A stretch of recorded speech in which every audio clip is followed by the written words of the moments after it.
They? The answer is plenty. I think the iPad apps for cats are a brilliant idea. You can see these cats' eyes light up, they're having fun. Many cats go for these things, not all. Some cats see a screen and recognize it's a screen and nothing but a screen and could care less. The only downside would be that eventually they'll tire of it. So you want to keep it fresh, you don't want it out 24/7. You want to perhaps rotate the games that you're doing. There are the mice, the bugs. Mix it up and don't make it ubiquitous or they'll figure it out and tire of it soon enough.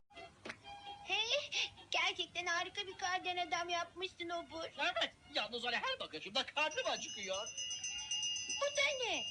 O yangın alarmı. Yangın! Yangın! Acele edin! Oh hayır!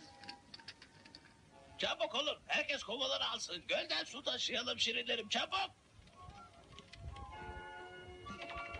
Ay şirinler aşkına, göl donmuş.